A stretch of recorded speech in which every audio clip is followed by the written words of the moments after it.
Right. అంటే మీ ఇంకొక విషయం సార్, ఇది అసలు ఈ జాంబీ డ్రగ్ అంటే ఏంటి? ఇది పంజాబ్‌లో గానివ్వండి, ఢిల్లీలో, ఇక్కడ కోల్‌కతాలో అండ్ హర్యానాలో రీసెంట్‌గా చూసాను. మీరన్నట్టు మనిషి అలా నిల్చొని అంటే మొత్తం నడుమంతా వంగిపోయి కిందకి అలానే ఉంటూ దగ్గర దగ్గర ఒక 4, 5 అవర్స్ అలానే ఉండిపోతారట స్టాండ్ స్టిల్.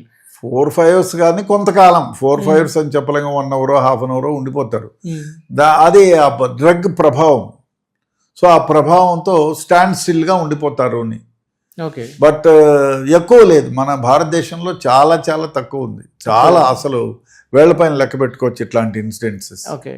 అండ్ ముఖ్యంగా ఈ కెన్యా, ఆఫ్రికా నుంచి చాలా మంది వచ్చి పెడ్లర్స్ ఇక్కడ దొరికిపోతూ ఉంటారు. ఇప్పుడు కెన్యా, ఆఫ్రికా నుంచి ఇక్కడ వచ్చే పెడ్లర్స్ ఏమిటంటే, మన హైదరాబాదు విద్యా నిలయాలకు కూడా కేంద్రం. చాలామంది సౌత్ ఆఫ్రికన్స్ ఇక్కడికి వచ్చి మన యూనివర్సిటీల్లో జాయిన్ అయ్యి విద్య నేర్చుకుంటారు.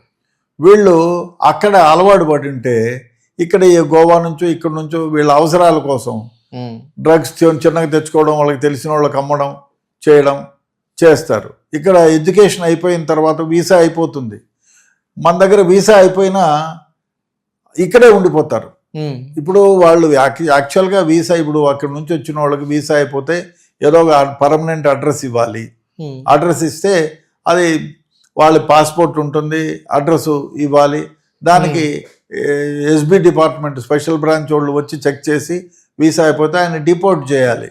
కానీ మన దగ్గర అంత యంత్రాంగం చాలా తక్కువ ఉంది. వీళ్ళు ఏం చేస్తారు, ఇప్పుడు Jubilee hills address road number 16 house number ఇస్తాడు ఫస్ట్. ఆడు అక్కడ నుంచి వెకేట్ చేసేస్తాడు. వెకేట్ చేసేసి చార్మినార్ దగ్గర ఇల్లు తీసుకుంటాడు. అక్కడేమంటే ఒక ఇంట్లో 20 ఫ్యామిలీస్ ఉంటాయి. హౌస్ నెంబర్లు ఉంటే ఒకదానికి ఉంటే ఒకదానికి ఉండదు. అవును. అక్కడేమిటంటే వాళ్ళు ఇప్పుడు వాళ్ళకు రెంట్ కావాలి. వాడు 5,000 ఇచ్చేదాన్ని 7,000 ఇస్తానంటే వాడు ఏ దేశమోడు, ఎవడు, ఏం దందా చేస్తాడో అని వాళ్ళే కాదు ఎవరు చూడరు. చాలామంది ఎంతన్నా హౌస్ రెంట్ అంటే 10,000 అన్నా అనుకో ఓకే అంటాడు. వాడు వీడిని చూడంగానే 6,000ది 10,000 అంటాడు. ఓకే అంటే వాడి గురించి ఏమీ అడగరు. యాక్చువల్గా ఇతర దేశస్తుల్ని ఎవరైనా ఈ మనము రెంట్కి ఇచ్చేటట్లయితే వాడి దగ్గర నుంచి వాడి ఆధార్ కార్డు ఉంటే ఆధార్ కార్డు తీసుకోవాలా, పాన్ కార్డు తీసుకోవాలా, వాడి పాస్పోర్ట్ తీసుకోవాలా, ఎంతవరకు ఉంది మన దగ్గర పర్మిట్ అని అది చూసుకోవాలా. అవేమి చూసుకోరు, ఇచ్చేస్తారు. వాడు మహారాజులాగా వస్తాడు పోతాడు. పోలీసు వాళ్ళకి ఏం తెలుస్తుంది ఆడున్నారో. ఇంత మహాపట్టణంలో వాడు ఆ విధంగా తప్పించుకొని అక్కడి నుంచి ఒక 6 నెలలు అక్కడ ఉంటాడు, ఇంకో 6 నెలలు సంతోష్ నగర్లోనే ఉంటాడు.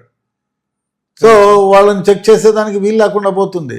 వాడికి వీసా పర్మిట్ అయిపోయి ఉంటుంది, పాస్పోర్టు అయిపోయి ఉంటుంది, పాస్పోర్టు ఎక్స్పైర్ అయిపోతుంది. వాళ్ళు కనుక్కొని చెప్పి వాడిని డిపోర్ట్ చేయాలా, అది జరగటంలా. సో ఆ విధంగా వాళ్ళు ఇక్కడే ఉండిపోతున్నారు. ఉన్న తర్వాత వాళ్ళకు ఉద్యోగాలు లేవు, ఇంట్లో నుంచి డబ్బులు వచ్చే ఆస్కారము లేదు. అందువల్ల వాళ్ళు ఇక్కడ ఉండాలి అంటే డబ్బులు కావాలంటే ఏదో ఒక చేయాలి. అందువల్ల ఈ నార్కోటిక్ డ్రగ్స్కి ఉండే అలవాటు పడి ఉంటారు కాబట్టి 1-2 సార్లు తెచ్చుకొని ఉంటారు కాబట్టి ఇది లాభసాటిగా ఉండేటువంటిది. They can enjoy life here. వాడు ఎంజాయ్ చేస్తాడు, తాగుతాడు. సో ఆ విధంగా చాలామంది ఇక్కడ ఉండిపోతున్నారు. ఆ విధంగా డ్రగ్ పెడలింగ్ కూడా ఇక్కడ జరగడానికి ఒక ఆస్కారం.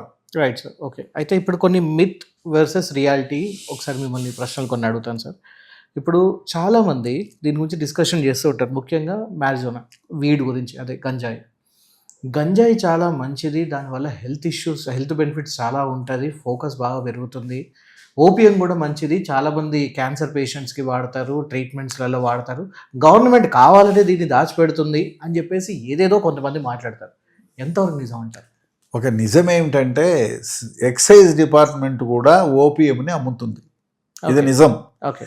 మీకు క్యాన్సర్ వచ్చి భరించరాని నొప్పులు ఉంటే మీ డాక్టర్ మీకు రోజుకి ఇన్ని మిల్లీగ్రామ్స్ తీసుకోమని ఒక సర్టిఫికెట్ ఇస్తే ఎక్సైజ్ డిపార్ట్మెంట్ వాళ్ళ దగ్గరికి, సూపరింటెండెంట్ దగ్గరికి తీసుకెళ్తే ఆయన మీకు వారానికి సరిపడానో 10 రోజులకు సరిపడానో ఇస్తాడు. అది ఉంది, అది నిజమే. ఎన్నో ఆ మోతాదులో తీసుకుంటే ఇది మీకు నొప్పి నివారణగా పనిచేస్తుంది. అది కొంతవరకు నిజం.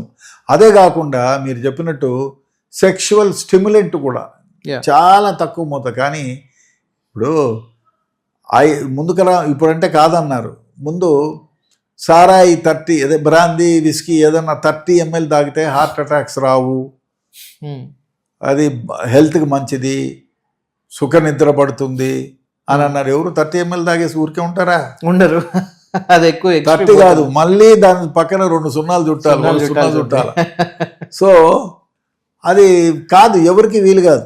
ఓకే. సో ఆ విధంగా వీళ్ళు దీనికి అడిక్ట్ అయిపోయి శరీరాన్ని జీవితాలను నాశనం చేసుకుంటారు. Right sir. అండ్ సార్ ఇంకోటి ఏంటంటే ఇది సైకడెలిక్స్ అని కూడా కొంతమంది అంటూ ఉంటారు. లేదు అన్ని అడిక్టివ్ కాదు, అన్ని అడిక్షన్ లాంటిది చేయడం కాదు, కొంత ఫోకస్ బాగా పెరుగుతుంది, క్రియేటివ్ మైండ్ సెట్ బాగా పెరుగుతుంది. అంతెందుకు సార్, కొంతమంది ఇండస్ట్రీలో తెలిసిన వాళ్ళు కొంతమంది ఉన్నారు, కొంతమంది పేర్లు తీయాలనుకోవట్లేదు. They are into writing or else creative works. ఇది ఉంటేనే నాకు అవుతుంది అంటే మినిమం స్టార్టింగ్ సిగరెట్ దగ్గర నుంచి మొదలవుతుంది వాళ్ళకి. సిగరెట్ ఉంటేనే నా చెయ్యి కదులుతుంది, సిగరెట్ ఉంటేనే నా బ్రెయిన్ పని చేస్తుంది. అక్కడి నుంచి కొంతమంది గంజాయి దాకా, కొంతమంది ఇలా ఉన్న వాళ్ళు ఉన్నారు. సో రియల్లీ అంత అవసరం పడుతుందా? అది వాళ్ళ మానసికంగా వాళ్ళు అలా తయారైపోయారా? అది రియల్గా ఉంటుంది. అది మానసిక ప్రలోభం అంతే, తమను తాము మోసం చేసుకోవడానికి, అంతకుమించి ఏమి లేదు. ఇప్పుడు కొందరు రైటర్స్ సిగరెట్టు, కొందరు రైటర్స్ డ్రింక్ తాగుతూ, అవును, సో ఎక్కడో ఊటీకి పోయి మంచి ప్రదేశంలో కూర్చొని ఒక డ్రింక్ వేసుకొని కవిత్వం రాసుకుంటారు, పాటలు రాస్తారు అనేది చాలా మందికి తెలుసు. అది వాళ్ళ ఆలోచనలు బట్టి ఉంటుంది. అంతేగాని ఏదో నార్కోటిక్ డ్రగ్ తీసుకుండగానే మీకు ప్రపంచంలో లేని ఆలోచనలన్నీ వచ్చేస్తాయంటే ఇప్పుడు శాస్త్రవేత్తలు అందరూ తాగాల, మరి కనుక్కునేవాళ్ళు, ఈ సోకాల్డ్ గొప్పవాళ్ళంతా కూడా అది తాగే కనుక్కున్నారా? కాదు కదా. అది it is not true. Maybe yes, you will get some concentration if you are in limits. చాలా తక్కువ. ఇప్పుడు డ్రింక్ కూడా ఒక 30 ml 40 ml తాగితే కొంచెం కాన్సన్ట్రేషన్ అవుతుంది అనుకుంటే maybe A true to the little extent, very little 10% నిజం ఉండొచ్చు.